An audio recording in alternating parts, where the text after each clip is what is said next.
to our panel discussion today, Bridging Research and Education for Environmental Peacebuilding.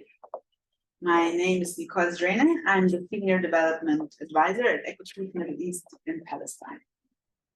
And first I want to introduce our panelists. I start from Rana Qaimari. She's the Program Manager for EcoPeace Middle East in Palestine. She holds MA from the University in Water Science and Technology and has more than 15 years of professional experience in management and consultancies for water and environmental projects. As well, she worked as environmental manager with different organizations, with the Latin Patriarchate in Palestine and Jordan, Palestinian Academy for Science and Technology, and the Royal for Protection and Nature. In addition, she worked as a program officer at the EU Erasmus office in Palestine. Then I want to introduce Dr. Laura Peters. She's an assistant professor of geography at Oregon State University. She's researching how deeply divided societies build knowledge about and act upon contemporary social and environmental changes and challenges, including those related to climate change, disasters, and health.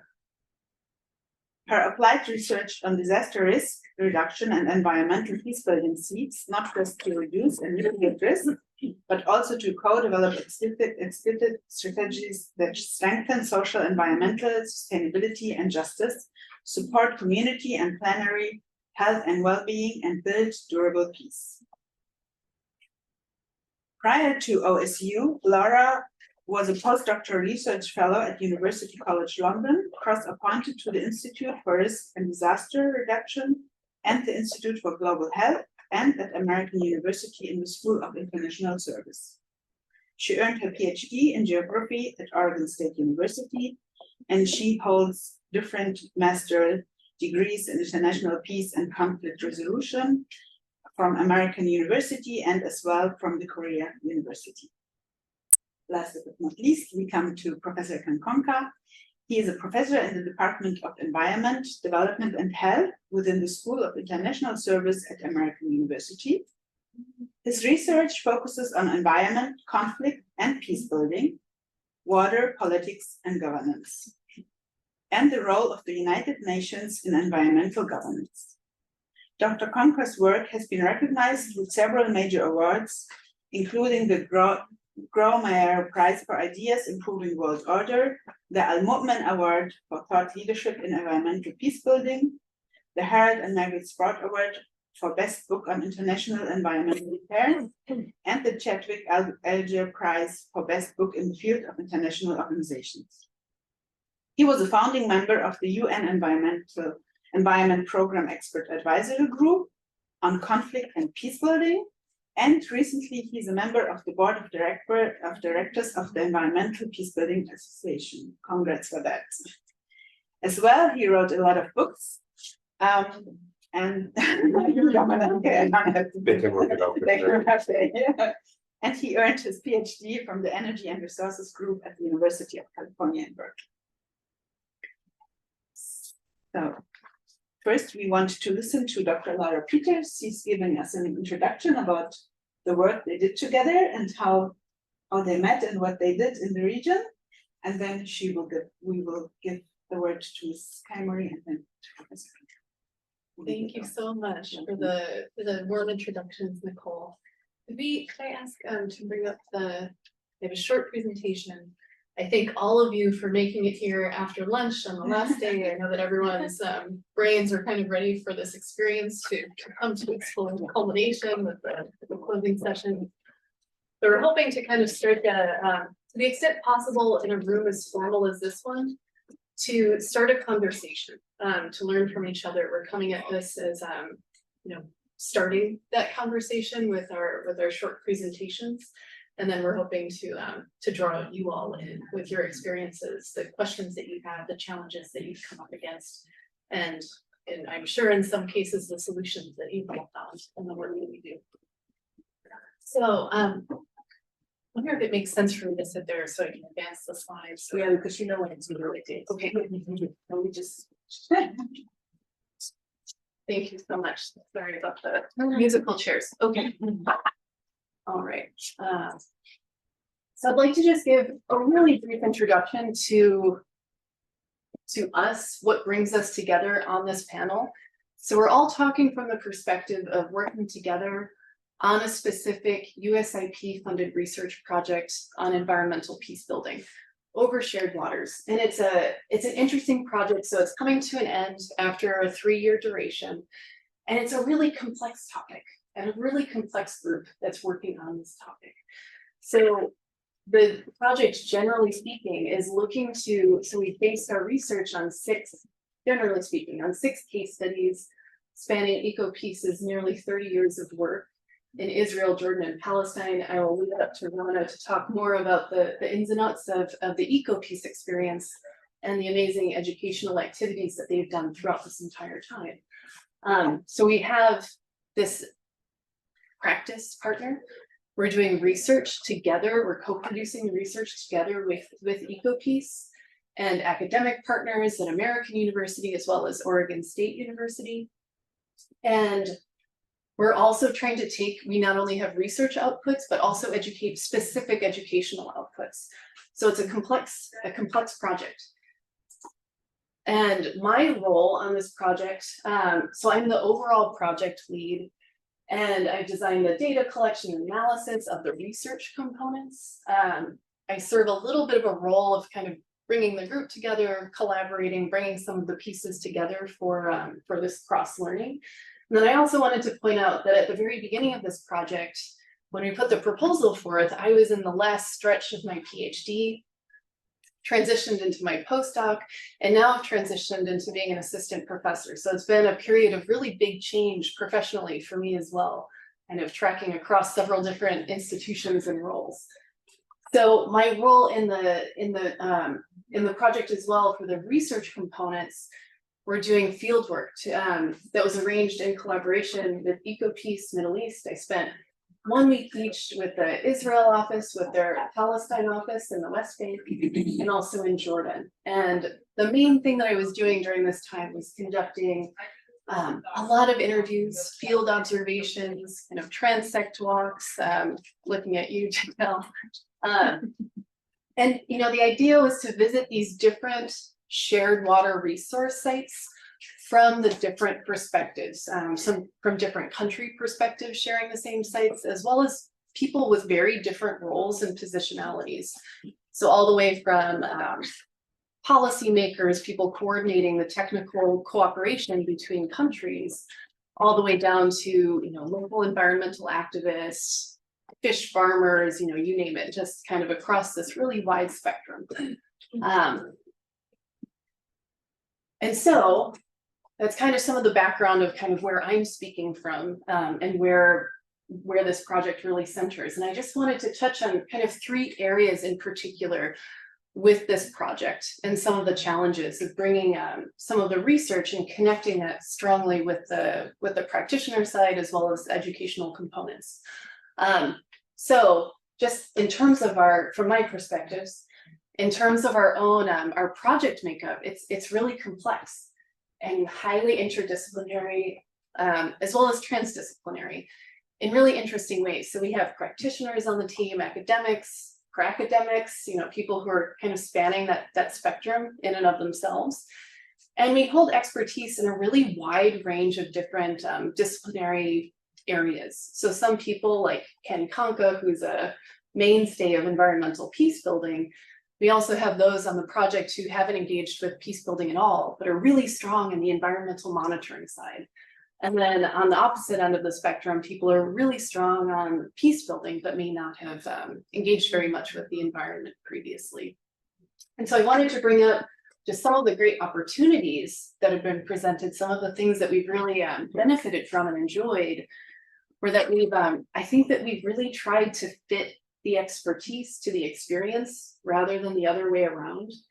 And so we're really trying to work very closely hand in hand with the EcoPeace experience. So we're not trying to take a theoretical model and then make the EcoPeace experience kind of fit into it, but it's been a lot of trial and error of trying to figure out what actually resonates with you. I'm looking to you, Rana, because Rana's been working so closely on the project. as well as with Bidon, and on the Jordanian side with Abed, who's not able to be at the conference this year. So yeah, a lot of really interesting insights into trying things out and seeing what doesn't really work, what doesn't resonate, what's not useful. In that process, there's been a lot of cross-learning and a lot of, as we're refining some of these concepts and as we're toying with them, they, you know, don't work for some people, they work for others, and then trying to figure out how to find something that really fits. And I have as, you know, a negative, which is really just meant to represent a challenge, is that there's been complexity at every stage of the project, because we're not starting off with something that's already pre-baked. It's been really experimental in that sense. I think I just have this slide and the next slide. So we've engaged a lot of students in the research in particular, as well as with the educational components, I should say. I know Ken has done quite a bit of that. So from my end, I've been engaging graduate and undergraduate students in collaborative and independent research. So not including myself. This has involved a postdoc, a PhD student, 4 master's students, and 4 undergraduate students. And they're all working in different institutions, working on really different things, but they've brought a lot to this project. So they've brought a lot of interest and enthusiasm, people who really want to learn more about this growing space that's highly interdisciplinary, that kind of pushes their boundaries in different ways. And they're bringing into this project new ideas, new frameworks, and as students, they, you know, are inherently very open to considering and refining and kind of thinking differently and questioning their assumptions. Some of the challenges that we faced in the same space are that we're working with students, they're working on very short timelines. They're working on master's projects, they're working on short-term research internships, things like this. So you have to cover a lot of ground in a really tight time frame, and which is what I found. And this is especially challenging where we're dealing with a highly complex context of, no matter how you look at it, you know, so from the conflict and peace side, it's so complex. It's a really complex case study, as it were, or experience, not even including the recent events from the last year, just, you know, in general. And then from the last year, it's become even more complex.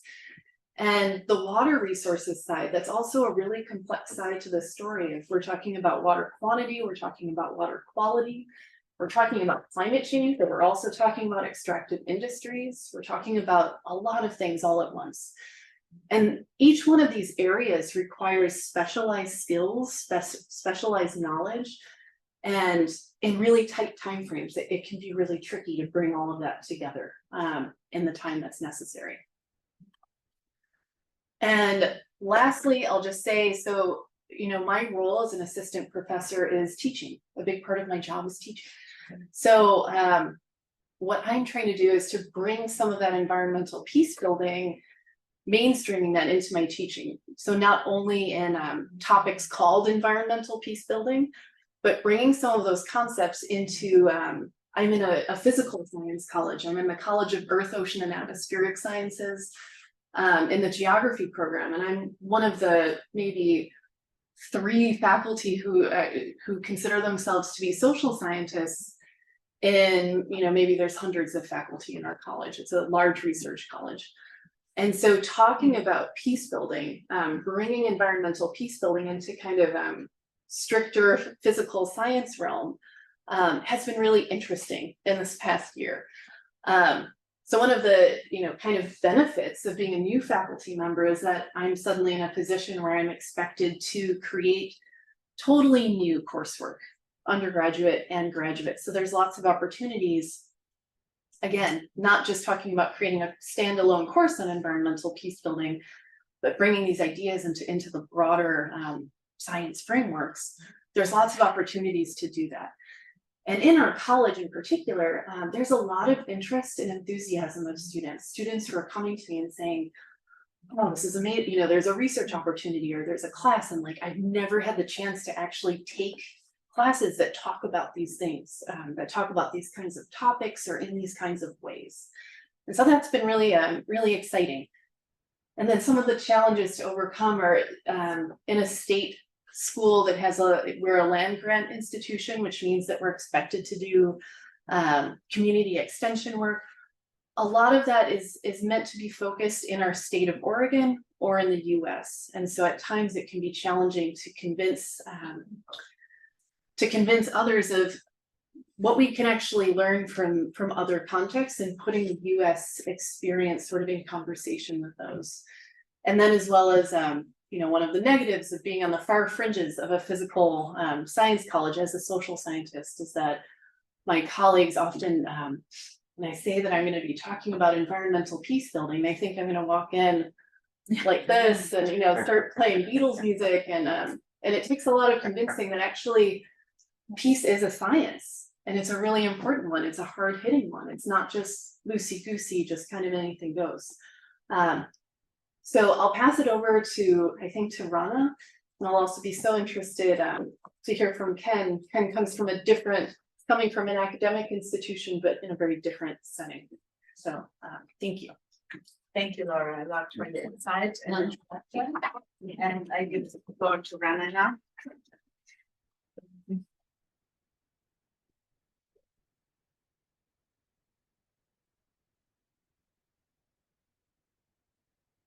Well, thank you, Laura, for this. And actually, I'm proud that EcoPeace is focus of research and that big number of researchers who are doing this. Actually, to those who don't know about EcoPeace started since 30 years ago, directly after Oslo Agreement, because those who were of course, get on the founder of EcoPeace, our executive director. At that time, they think that all the peace agreement was good, but it was neglected the environmental issue. And environment is the most important element that have to be one of the priorities for our peace agreement. We are living in an area in the Palestine, Israel, and Jordan, and at that time, Egypt was part of this organization. We are living in an area with almost, we can say the scarcity of water is on the red edge. The climate change affects us in a severe way. And I can say that we are now drinking the water of our new generation. No more water at all in the area. And our leaders are talking about the land and, how they divide the land without thinking at least about the resources of this land, about the people who are living in this. So EcoPeace started as environmental peace building organization. Environment is the topic that bring people together to think and to try to find solution for our environmental issues. We are sharing the same resources. We are sharing the water, we are sharing the food, the energy, and other environmental resources. And actually, we don't have that enough resource that can be enough for all of the people living there. We are competing on these resources. We are not managing it. And competing means what can I take is more than the other is okay, but without thinking about who are living around me. So EcoPeace come with an idea that we have to work with almost all the sectors of our people. We work with the top-down level, with our leaders, decision makers, to raise their awareness and advocate them toward the need for cooperation to bring to at least to cooperate on try to find some complete solution for our resources, because after a while all of us will be not living there. And also we work with bottom-up approach. We work with education because we feel that education is the most important thing, and if you invest in education, so you can prepare a new generation that can lead the countries toward a good solutions. I believe that our education program is very successful one. We have different level of education programs. We have the schools program where we target hundreds of teachers and educators, and we raise their awareness about our water realities, climate change, and the need for cooperation. We target thousands of students aged from 15 to 18, because also they have to be aware about what's going on around them and what are how their resources are getting less and less, and how they are going to do, they need to do something for the future. And we create our material that can complete the vision of EcoPeace, and we train the teachers on how they can implement it at their schools with their teachers. On the other side, we have another level of education with young professionals who are aged from around 20 to 35. They are coming from universities, from early career. And this program is very effective one, because we are preparing our young leaders by equip them with the skills needed to be a good diplomat. We have skills of communication, negotiation, public speaking, listening, because unless we don't, almost we can say that most of our people are just want to respond without listening. Most of our people are not good in trying to listen to other people, to the suffer of the others, or at least to exchange some experience. And on the top of that, we bring our participants by the end to meet on regional level. Students, they meet on regional level, teachers and young professionals. This is very important because they need to listen to each other. They need to build that trust that they can feel that they need to come together and work together to solve their problems. Maybe we can't reach the high limit of trust, but at least understanding. Because I am, as Palestinian, I will say I blame the Israeli because they are taking my water. And I have no water, not enough water for me and my people. But blaming the others means that I am preventing myself from taking responsibility. Even if we don't enough water, but also we are responsible about trying to find a solution. So our stakeholders are coming together on regional basis to talk to each other, to listen to each other. You can't guess that some of them, they never know about each other at all. For example, the Israelis never know that Palestinian has tanks on the top of their roof because they don't have water daily. And this is familiar in our area. So when they listen to each other and understand the suffer of each other, understand that we are sharing the same problem and challenges. So either we come together and try to solve our problem, or all of other will be losing, because this land will be not anymore fit for living. And that's the idea of EcoPeace. The idea of EcoPeace is opening the mind of our stakeholders toward the need to sit together, even if we are not agree, but at least listen. Listen to find some way of opening your mind for what we can do and how we can solve our problems, because nature knows no boundaries. And COVID-19 was an example. When it started in Israel, in Palestine, it moved to Israel and to Jordan and so on. So nature knows no boundaries, and we have to come together and try to solve our problem in cooperation and in good understanding. So I will finish with something very important, that people to people meeting and talking is very important. When formal diplomacy is fair, the informal one is very important, because it can help and lead us to a good solution for our countries. Thank you. Thank you, Rana, for this insight about our work in peace. And now I get to Mr. Conca. Thank you. I would I had a little bit of involvement in the development of the high school curriculum, participated in an early workshop with some of the teachers. And in the work I'm doing, which I'll describe to you in a moment, I found the water diplomacy toolkit that EcoPeace developed to be very instructive, and just a really nice model of how how to put this material in a user-friendly and useful sort of fashion. So I would encourage people to look for that. You can find it online if you want a tangible example of some of the things that Rana is talking about, because it's really good.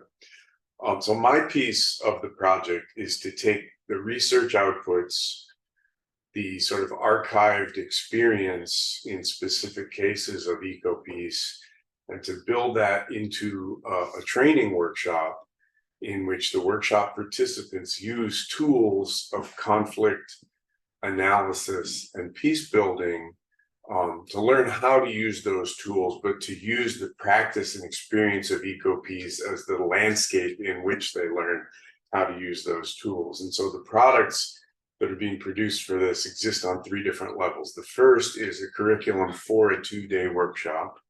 It's pitched at master's students, young professionals working for government agencies, intergovernmental organizations, non-governmental organizations. The actual curriculum, and I teach that workshop, and so I pilot taught it for the very first time in March, and that was very fun and exciting. The second thing is a set of teaching notes and open source materials, so that if someone else wants to adapt and teach this workshop in their own setting, they're able to do so. And then the third thing is a toolkit, which is basically a self-paced course with all the materials and written instructions of how to navigate through them, so that if an individual or a small group doesn't have the opportunity to access one of these course offerings, but would nonetheless like to work through the material, they can do so using the toolkit. So those would be the 3 final products, and they're coming along. I'll just say it that way. So in the workshop, we give people a case scenario that is culled from the files of EcoPeace. And there are 2 cases that one is fully developed and the other one I'm in the process of developing. One is a Palestinian community near the Green Line that was threatened with being bisected by the separation wall that Israel has been constructing. And the EcoPeace, because it was working with Israeli and Palestinian village border communities and had a presence already in the region, was challenged with how do we respond to this new and potentially socially and environmentally devastating project that could occur. The other case is a transboundary stream that has some very severe challenges around water allocation and particularly around water quality. And so in the workshop, students learn how to use specific tools of conflict analysis and peace building strategy development to apply it. So they're basically given the scenario. It's 2012, you work for EcoPeace, this problem has come along, you need to analyze it and develop a response strategy. And so, conflict is complex, right? It has an ideational dimension, it has a relational dimension, it has a structural dimension. And so there are 3 different conflict analysis tools that they use in the context of the workshop. So I split them into 3 groups, and one group works on a stakeholder map, which is a relational way of thinking about conflict. Another one does a conflict tree, which is a very structural way of thinking about conflict. The third one does a sort of an analytic template that I developed that really stresses the ideational dimensions, grievances, interests, identities, and so on. And then they sort of pool the results of those 3 analyses to have a diagnosis of what the challenges are in this specific case. And then the second phase of it is they have to articulate a theory of change and develop a peace building strategy, identifying specific environmental entry points for peace building. At the end of the workshop, we then pull back the curtain and we walk them through how EcoPeace actually, with other partners, because they never worked alone, right? But with other partners, actually engaged with the case. What was their analysis? What was their theory of change? What came out from the case? In the pilot workshop, it was really great because we brought people from EcoPeace, people from the community, former mayor of the town by Zoom into the workshop, the dialogue with the students, and the students compared their own analysis and strategy to what was actually done in the case. But for the tool, those will be recorded interviews that'll be accessible to people at the end of the project. So that's what we're trying to do. And in doing that, I'll just end very quickly with a couple of thoughts. there's a lot of challenges around discussing Israel-Palestine in a classroom setting, in a workshop setting like this. In my experience, and there are people in the room probably got a lot more time than this with me, but in my, I've been doing this, I've been bringing students to the region for a lot of years, and I've done a lot of this. People lack the background, they lack a detailed knowledge of the history, they rely on very problematic information sources. There's a lot that people need to unlearn that they think that they know is truth, but it may be truth for them, but there's a lot of unlearning that needs to be done.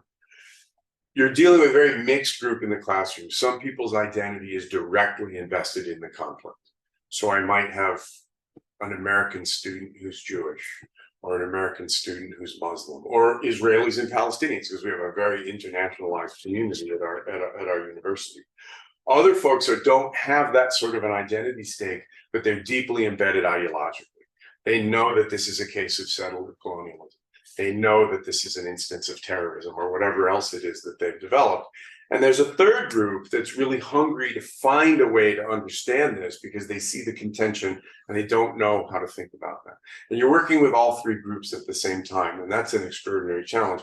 I'm sure there are people in the room that face that, and maybe one of the things we can talk about is what are some of the strategies for trying to deal with that. I have some thoughts on that. There's other challenges in the specific workshop. The audience for the workshop, they're going to be civil, they're going to be a little more willing to listen, they're master's level people, they're professionals and so on. And so some of the challenges of, say, working with an undergraduate classroom on that are dialed down a little bit. I don't know whether that's a good thing or a bad thing, but it is dialed down a little bit. But the mixed background that people bring to this, some people are very well versed in environmental dynamics, and they're realizing that they need to understand these in the context of peace and conflict. Other people are really interested in peace and conflict, and they realize that they need to engage the environment. And one of the things we're trying to do with things like this is train a new generation that's not crossing a border there, but is really working at that interface and has grounded expertise in both domains and can be a mediator across that sort of a divide, which I think is critically important. But one of the challenges in the workshop is that you have these kind of dualistic profiles. In the same way that my undergraduates bring a very strong polarized normative understanding to what's got the politics in the region, I find that this older audience for the workshop brings an equally polarized normative understanding around the idea of environmental peace building. This is beautiful. This is pointlessly idealistic and equally polarized in some sense. And so working with that, having people have a healthy sense of the limits of what it is that we're trying to accomplish. No one thinks that Israelis and Palestinians dialoguing around water is suddenly going to resolve the situation that we face in the region, but also so have a healthy sense of what is achievable, but also take an evidence-based approach to what is possible and not just shut down our imagination about possibilities. Right? There's also a lot of questions about what counts as knowledge, and so you present people with, so there's a 25-page case narrative that they read before they come into the workshop that gives them all the historical background and the facts as my team and I have distilled them. But of course, people understand things in different ways. And so people read the same case. That doesn't mean they have the same knowledge paradigm for understanding what's true about this case, what's known about this case, and so on. And so I'm not going to spend a lot of time talking about specific strategy at this point, strategies for responding to some of those things, but they do exist, and I've been thinking about it, and I know some of you have been thinking about it as well. So maybe that's something that we can have a conversation about. So that's what we're trying to do. Thank you. Thank you very much. Does anybody have some questions? Yeah. Hi everyone, I'm Anna. I'm from Tel Aviv University. I'm a student there, and I felt that talking about the conflict in terms of the environmental part was really in the classroom, was really up to the lecturer, how it was handled in terms of sensitivity, in terms of Yeah, so my question is for all of you, not just in the context of the US classroom, but to all of you really, like, what could be these strategies? Like, how do you, I remember that I've read some of the materials that are openly accessible online. And I remember, like, I know that there's something in there, but I cannot recall. And of course, it's better to just talk about it. So like, how do you handle these kind of the difficult conversations? What are those strategies in a nutshell? Or yeah, I understand that EcoPeace is also not a dialogue organization, but I know that even in terms of dialogue, you are doing a really, really impressive work. So I'm interested in your thoughts regarding. I hope it makes sense. Yeah. Who wants to start? Yeah, okay, they want me to start, so I'll start. Yeah. So I think yes, this is one of the great challenges. One thing that I've been working with is first, I think learning about complex and difficult and challenging and high stakes topics occurs best when people approach it with two properties, right? One is curiosity and the other is humility. And so the trick is to encourage people to reflect on, is there value in bringing a curious and humble attitude and so on. And so one of the things that we do is we work everybody through, again, this is in the advanced material, but then we start the workshop by going through it. It's a handout, and I'm happy to share this. It's a handout on discussing sensitive topics. And there's a really great, I'll just read briefly a couple of illustrations. So there's a really great, there's a consulting firm called Mobadarun. I don't know if anybody has heard of Mobadarun. They work in communities that are plagued by violence and try to bring together people who are affected by violence and engaged in violence, right? So possibly rival gangs in an urban setting or something along that. So the stakes are very high in the work that they do. And they have this thing that they call 10 acts. And it's a reflection exercise that they ask people to work through before they enter the space of dialogue that they're trying to create. And it's not about the dialogue or it's about what are you why are you here and what are you bringing to this? And I find that self-reflection exercise can be very, very valuable. It's not asking people to check their values at the door. It's not asking anybody to change their attitudes. It's saying, what's the spirit in which you're coming to this? So my motives, why do I want to do what I've planned to do here? Am I doing this for the community? Am I doing this for people who are affected by violence? Or do I have my own agenda that I'm bringing to this? Do I have the knowledge base that's needed to participate effectively in this dialogue? Do I have the listening skills that are needed to participate in the dialogue? Empathy. Am I mature enough in my empathy to feel what other people are feeling who are affected by violence? Am I open to hear the identities and the attitudes and the interests of people with whom I profoundly disagree about this? And I don't think that's a solution for these challenges, but I do find that if you get people reflecting on what they are bringing into the space, then it does start to dial up those properties of humility and curiosity that are, I think, essential. So to me, that's one sort of entry point. And there's a lot of people that have tried to develop this. There's a couple of universities that have like centers for teaching and learning and so on that have developed this. And we've all seen in the past year the consequences, at least in American campuses where I work, of not developing those kinds of dialogue tools. And so that would be my first cut at it. Maybe I can add on from practical side that we at EcoPeace, we never start the dialogue of bringing them together before having a very good preparation on national basis for each group in each country. They come for a national, for example, if we are talking about the youth or teachers or even young professionals, they have to start with a national preparation. The national preparation is mostly focused on knowledge. They have to learn about, our area, our water realities, our climate change, all of these things that related to each country. And from that, we build on these things are not only happening here, but also happening in Israel and Jordan, as you know, 3 countries. And then we have some activities and stimulation game on national basis that put them in the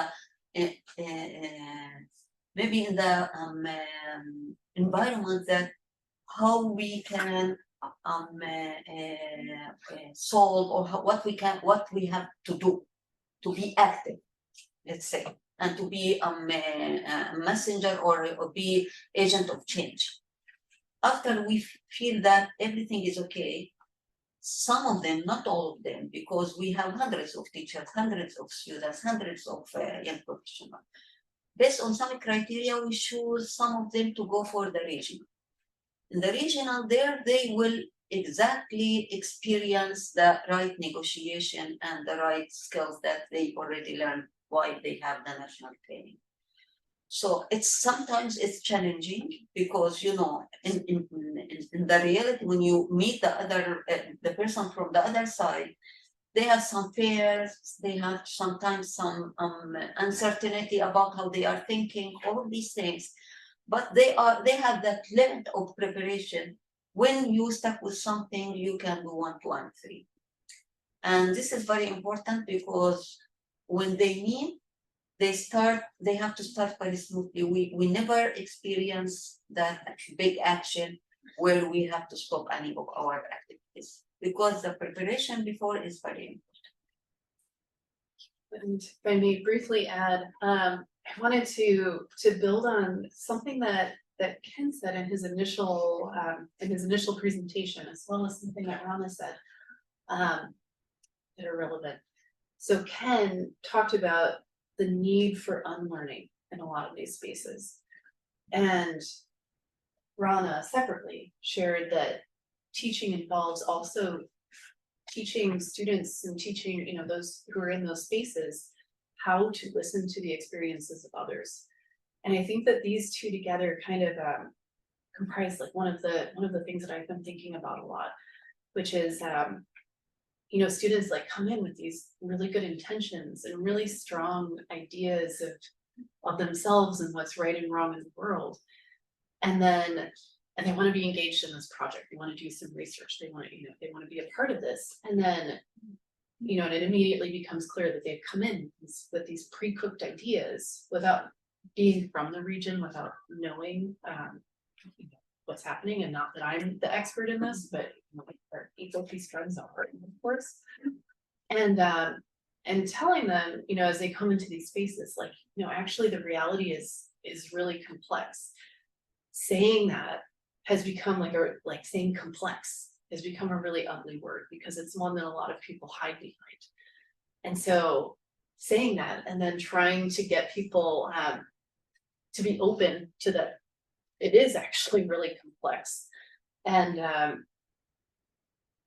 also teaching and exposing people to these ideas that there is right and wrong in the world, but not ascribing that to the people who are experiencing these things. So there's not, you know, there's like this big, I guess, like tendency to want to say like this group is right and this group is wrong.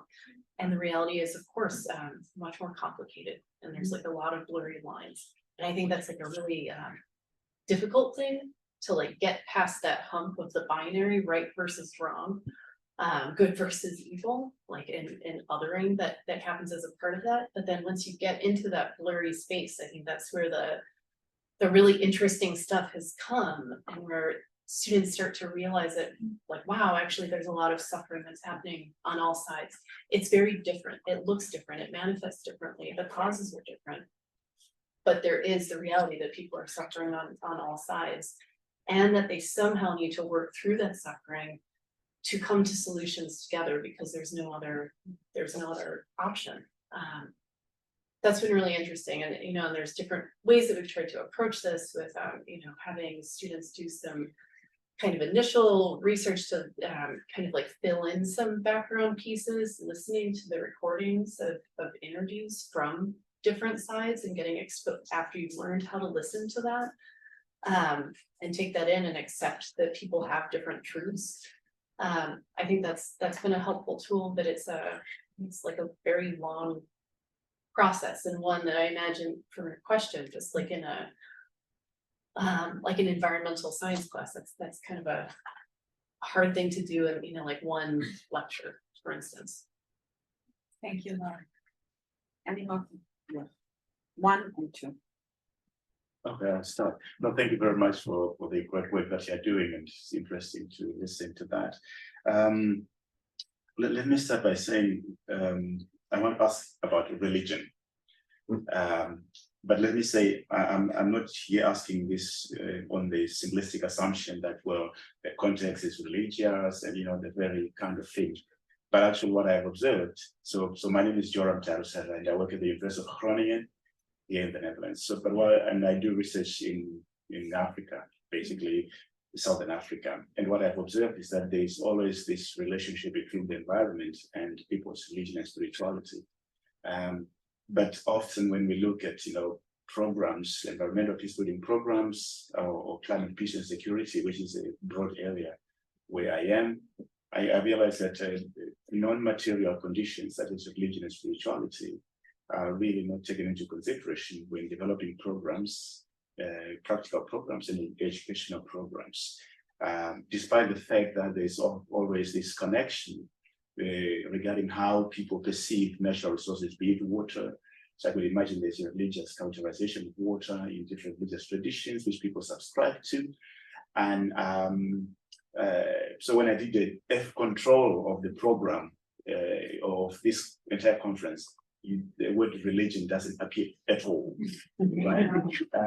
And I'm a little bit surprised by this, and in that context, and I'm like I saying, I'm not asking it's more from a sociological rather than a confessional point of view that I'm asking this question. How do you deal with this? Does religion and spirituality have an impact? How do they influence how people interpret, position themselves, and take actions whenever they find themselves for peace or for conflict? Answers. Maybe I can start with something based on our experience. First of all, I totally agree that all religions are having this content about environment and water and how to conserve water and all of these things. In our organization, when we are talking to youth or young or even teachers, we can mention during the national training to encourage them that this is also exists in our holy books and so on. But also at EcoPeace, we have a program where we bring leaders from each religion to come together. And I think once they sign an agreement that we need all to work together to protect our nature, shared resources. And they went together to the Jordan Valley, because here I have to mention that we are living in an area in a holy land, and Jordan Valley is one of our resources that almost we can say that we are losing it. And Jordan Valley is very holy for the 3 religions, mainly for the Christian, but also for the Muslims and for the Jewish people. So they go together to the Jordan Valley, and they went to the water and they raised a sign that we need to save our water and the Jordan Valley. So we are taking care of this on another level. I think also we have in our boards in each country, we have people who are religious people and who are part of all the preparing the strategy and our priorities at the organization. And if you want, we can share with you our TASTE program, because it's very able to All right. The only thing that I would really, so I find it surprising as well that religion doesn't come out in any of the sessions. There's so many sessions on climate change and conflict. One of those sessions may need to be religion. So from the research side of things, it's definitely come out through the EcoPeace experience, and and reflecting what Rana's just shared, definitely highly relevant to people's ideologies, their in terms of the analysis that we're working on, their entry points into wanting to engage with programming. Some people based on religious beliefs, have really specific values that align with the EcoPeace strategy, and others have different values, but EcoPeace provides a space for all of those people to kind of explore and co-develop strategies. So I would say, on the one hand, yes, very relevant and surprising that it hasn't come up more. As far as the educational components, that hasn't worked its way into the what I'm developing so far. I'm not in charge of any of our specific program educational outputs. I will say I wish that one of our other collaborators, Aaron Wolf, I wish that he were here. He is the head of one of the educational components. I don't know if you're familiar with his work at all, but he's done quite a bit of work on and includes in his educational pieces and research spirituality around water cooperation and peace building, water diplomacy, all those areas. So you might be interested if you're looking for resources. I think he's developed open source things. I'm looking at you, Alex, in case you know. Yeah, I know he's written a book. He has a book. Water and spirituality, But I think he might also have some. He might have some educational modules on that as well. Yeah.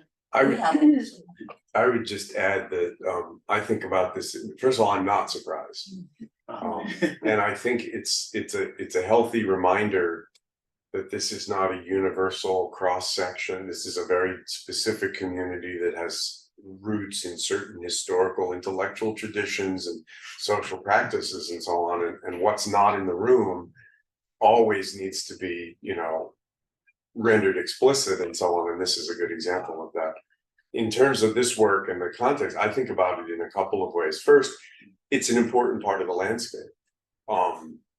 Much of my experience in the region comes from an earlier iteration when we were bringing master's students to do sort of environmental peace building analytic work in partnership with the Arava Institute in Israel and with the Palestinian Wastewater Engineers Group in the West Bank. And what they were doing was they were trying to collaborate, partly just to demonstrate that Israelis and Palestinians could work together on sustainability projects. It's all in an equitable and horizontal and, not just reproduce the hierarchy of the situation between Israel and Palestine in the relationship between these civil society, which you often see done, right? And it's a constant challenge to not just reproduce the structural hierarchies and so on. And it was these sort of backyard water recycling, very low tech for people who are off the grid and are going to be off the grid for decades and need some sort of a solution for this scarce resource and so on. And one of the things that we learned from PWAG was that when they were working in a new community, engaging the mosque, which used a lot of water and, was an entry point, right? And so like the civil rights movement in the United States got a lot of traction by using the mobilizing structures of the Black church that was in place. And so if you needed to get 100 people onto buses to go to a protest, the church was the way to. So one way of thinking about it is that for a lot of the people, it's a key piece of the landscape, but that needs to be understood and worked with and so on. And that can be used for peace building or it can be weaponized by conflict entrepreneurs, right? And we see both of those like all the time. The other thing is I think it's a way of knowing that can give some folks access to what we're trying to do. So I have on the screen in front of me in this handout I was talking about earlier about dealing with sensitive topics. And one of the bullet points on there, it says, criticize ideas, not individuals. I was raised Catholic, and we were just talking about sort of Catholic social theory and traditions, and just by coincidence before the panel. And I was taught, hate the sin, not the sinner.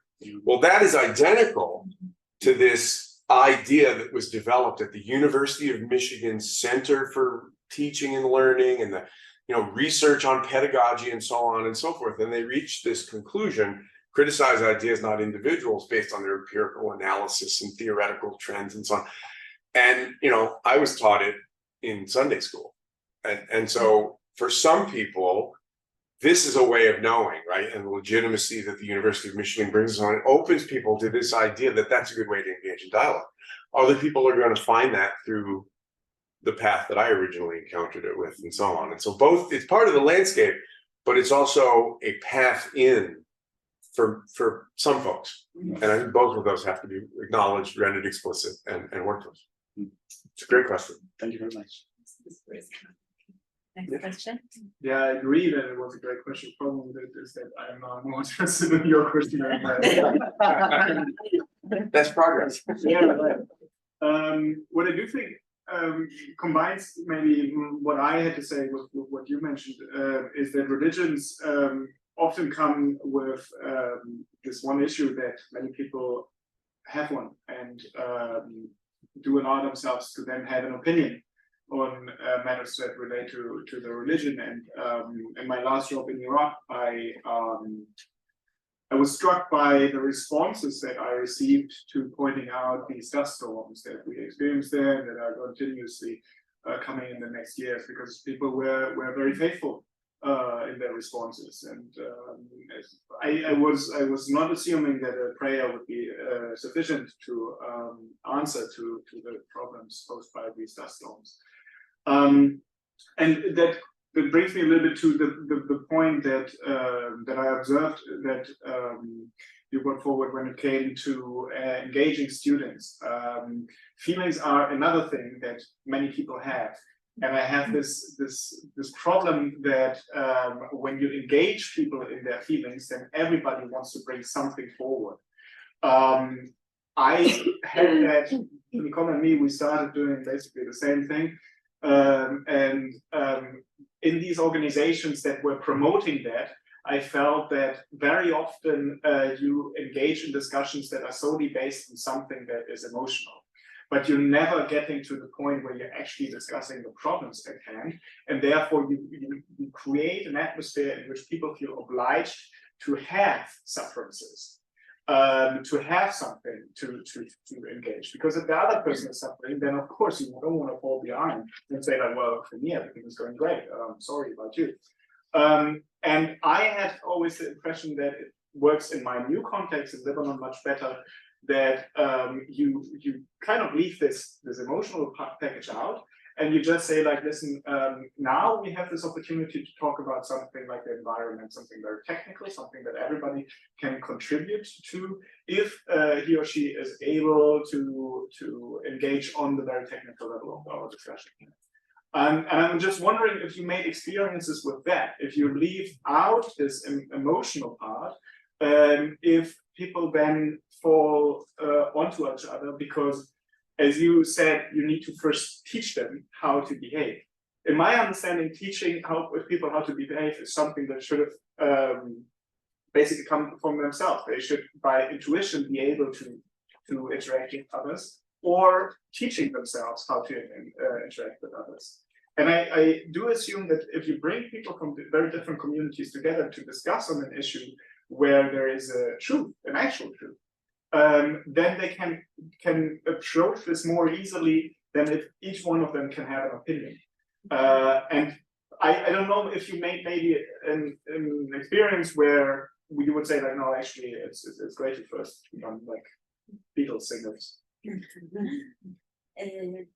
Maybe I can start. Please.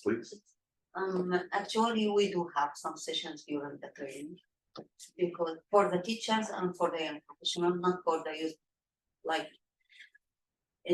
as a clear session for the youth, but for teachers and for young professionals. We have our agenda for training that based on, environment, climate change, water realities, and all of these things with activities. But each training, we have 1 or 2 sessions, we call it open and share. This is totally talk about your feelings. It's not necessary to be about environment, but your feelings in general here in this room, while you have Israeli, Palestinian, Jordanian together. And to tell you the truth, this is a very good and successful one, but full of emotions. And in most cases, we have people crying, because at the end, they are open to share their feelings. And sometimes this is the first time that they are allowed to open and share with other people from different places. So we have it, but we as facilitator, we have to be very careful how, when we have to stop and how we have to stop it if it's goes beyond what we need. But we have open and sharing sessions, each training for when we have educators and when we have young professionals. For youth, we are avoiding this because they still like 16, 17, we can't control. But sometimes if they have some feelings that come, we can bring them and talk to them and open it for them, but in a very simple way. So this is there because we know it's environment training, but also it's peace building. And when we talk about peace building, we talk about and environment, we talk about human rights, because also they need to understand their rights. We talk about the other different issues that also touch their feeling and their life. So we have this session. Actually, we have it for young professional twice for each training at the end in the evening, because after they finish the training, it will be the time for opening, and for the educators once each training.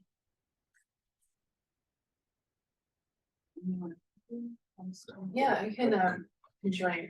So I should clarify that I don't personally teach in spaces where people are enduring that suffering themselves. So it hasn't in my classroom settings, it's mainly indirect forms of suffering, kind of observing suffering and suffering due to those observations, or ideologies or what have you. But I will say that from my perspectives, I'm a disaster studies scientist, social scientist, studies disasters. In my scholarship, what I find is that when the environment and water, when disasters, when climate change, when these are framed as really technical science and just the hard physical science, really quickly you need to get into talking about the impacts. So like let's just take climate change, for instance. You can talk about atmospheric processes, but then people really want to know, what are the impacts? What does that mean for people? Once you get into talking about impacts, you have to acknowledge that people are actually experiencing things really differently, because those impacts are highly dependent on vulnerabilities. People's vulnerabilities are different. Their coping capacities are different. And then you ask, from there, you have to ask, well, why? And then you get into all of these causes of why do we see these causes? They interact with other human actions and inactions that cause these vulnerabilities and exposures, and it becomes this actually much more complex story. So from the perspective of the kind of science that I do, it's really difficult to divorce the kind of like the hard technical science and and imagining solutions just from that really specific lens, without kind of getting into all the social, political, human stuff. Yeah, I would say, I have a lot of respect for my students. People often dismiss youth. I think youth sometimes bring a moral clarity that older folks who are embedded in the structures of bureaucratic administrative authority and capitalist economic relations and so on, have been kind of blunted and jaded and rendered silent around those in a way that younger folks have not yet experienced. And so I have a lot of respect for some of those emotions. That said, anyone who's ever worked in a classroom with 18 and 19-year-olds knows that they have an enormous capacity to make everything be about them. And that's not a help, and that we really need to get past it. I think a wise mind can see through both the rational and the emotional lens at the same time, and uses that as a kind of a corrective. So if I'm being overly rational in a way that's disengaging me, I need to think in emotional terms. But if I'm seeing the world through this emotional lens, that's mostly about me, and I need to step outside that if I'm going to be effective. And that's really the message that I would bring. Laura's right, it totally depends on the audience, right? And the audience that Rana describes working with is very different than the kinds of students, is very different than the working professionals that my workshop is aimed at, and so on. So it's got to depend on the audience. But when it is that sort of an audience, I remind them that those feelings are mostly our flailing when we don't know what's going to happen. When I was in college, I'm very old. I graduated college in 1982, and I took I was a geology major, but I took an international relations course. And the best vision that my liberal internationalist professor could offer to me in 1982 was, if the United States and the Soviet Union don't blow each other up, then maybe 40 years from now, 50 years from now, they'll converge on something that looks vaguely like Sweden. Democratic socialism or social democracy without the gulag, but also without homelessness, et cetera, right? 7 years later, the wall is down. And they didn't see that coming at all, and I didn't see that coming at all. And so I think that comes back to the point about humility. When that emotion kind of takes over to the point, then we've made it about ourselves, and we're not acknowledging the fact that we don't really know, right? I'm very discouraged about how can you look at what's happening in Gaza today and not just be crushed? I don't know.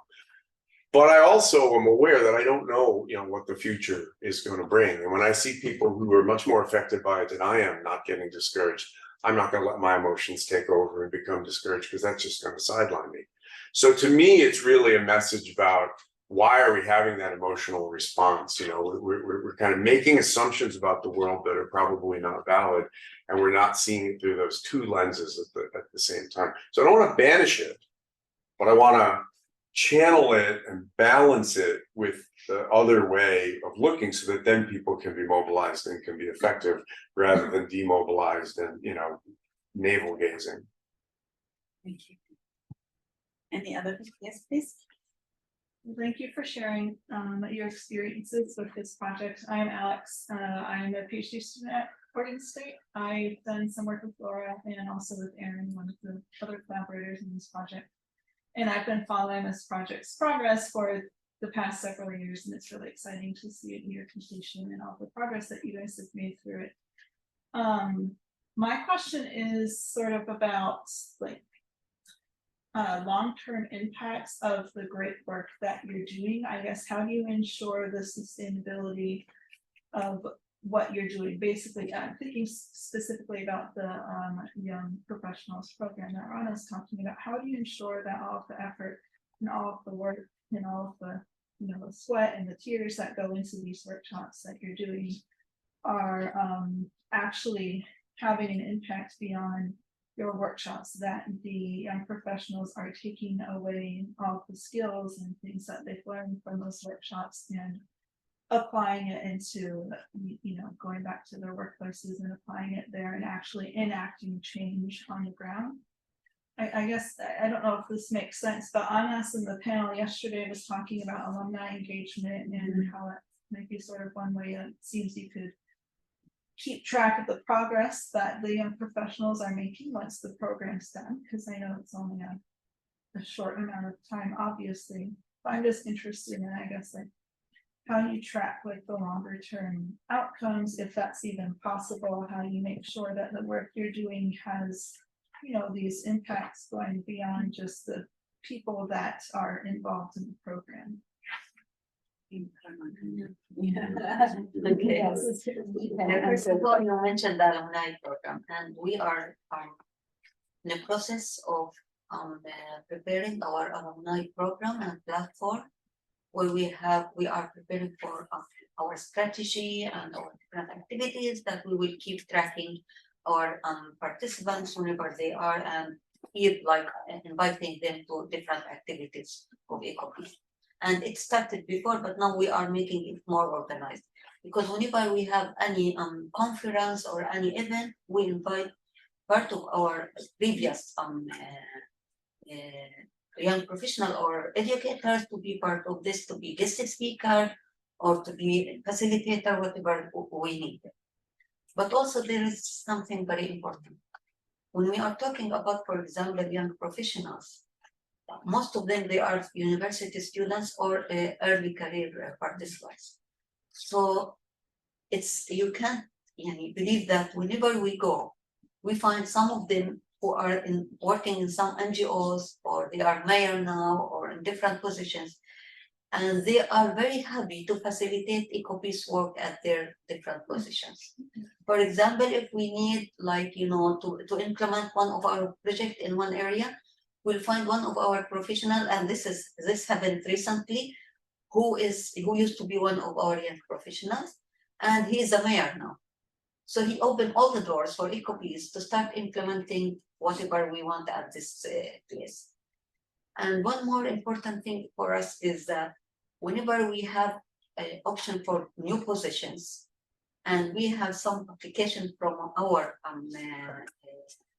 participants, they have the priority.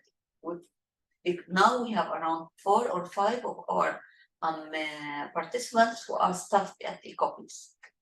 So this is also one of our, I feel that this is one of our successful in bringing their attention.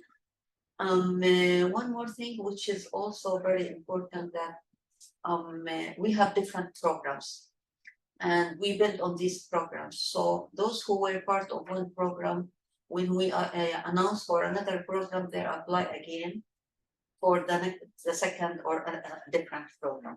Just yesterday, I had a call from one of our teachers asking about what other programs you have, because since 1 year I didn't hear about new programs at EcoPeace like that.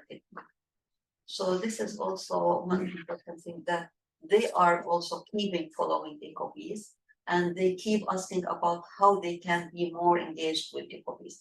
But what we are preparing now, our alumni program, is a very good one with the strategy, with everything that will keep us tracking them. We collect all the data almost, and we have the platform, and we are in process of starting the activities for this program. I'll add that that's a great question and a great challenge for me, is that sustainability piece, and that as I mentioned, there's been a huge number of students, and across time zones, countries, institutions, who want to be engaged in the work. And yes, come, this is great. And then quickly realize that I become over capacity, even with that initial kind of advising, mentoring, bringing people into this project and learning, and then their time comes to an end, whatever that time period is. They finish their master's or they finish their internship, and almost without fail they say, okay, so what's next? I'm like, oh, well, you're done, congratulations, thank you so much. They say, no, I want to keep doing this, because I don't know where else to look, I don't know where else to engage. And so there's been a lot of interest in there's not that or I guess there's not a door. It has ended up being a revolving door, which takes a lot of, as a one-person show at Oregon State, with the engagement with students. That's been a big challenge. So what I've been trying to do is to connect students with each other, and in some cases connecting students with EcoPeace as well, kind of explore different opportunities for collaboration to kind of take their ideas and interests forward, and where I don't have to be kind of guiding that process actively. But it's still perfecting that that solution for sure.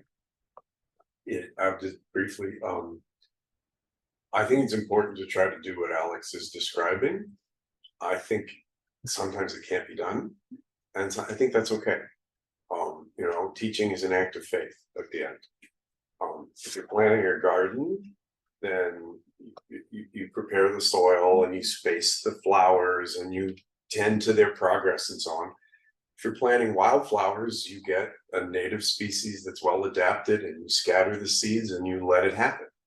And both of those are very reasonable models for diffusing these sensibilities and these skills out into an environment where they will sort of have effect. One of my former students is the head of the water team at the State Department, which is the foreign ministry of the United States government. And I had nothing to do with that other than working with that person in the classroom many years ago. And there are days when I'm really proud of that, and there are days when I'm thinking, what are you doing? Did you miss class that day? And and it is what it is, and so sometimes you just kind of let it go. I have 5 former students at this meeting. One of them is in the room right now, and the reason you won't see me at the coffee break is because I'm very busy trying to connect them with exactly what Laura was saying to other people here and so on. And so absolutely, you want to be I think that all you can do is make yourself available as a resource. That's the most valuable thing that you can do. You can't steer, you can't control, you can't, manipulate that landscape, but you can be a resource so that people can thrive in that space. And then they'll go where they're inclined to go which is really important because this work is really, really hard. And the more you're engaged in practice, we used to say, those who can do, and those who can't do, teach. And those who can't teach physical education. But and there's something to that, right? And the closer you get to the practice, the more it takes a real emotional toll. And I see this in my students all the time. And so if they haven't moved towards something that's also fun and engaging and draws out that curiosity and so on, they won't sustain anyway. And so rather than try to, master structure a network or something like that, I try to just be a resource so that they'll find their place, in the landscape. And that seems to work pretty well. Any more questions? I have a question. Yeah. Well, first of all, thank you. It was really, really interesting. So I'm Daniela, I'm also from EcoPeace. I wanted to ask, how would you cope with differences in mentality, specifically between modern societies and more traditional societies when you're handling such a heated topic anyway? And then you have the outspoken people and you have the more frightened to speak people. They're very complicated. So I wanted to ask, could be in the US classroom, it could be in a seminar, just Yeah, this is where you can. Yeah, I think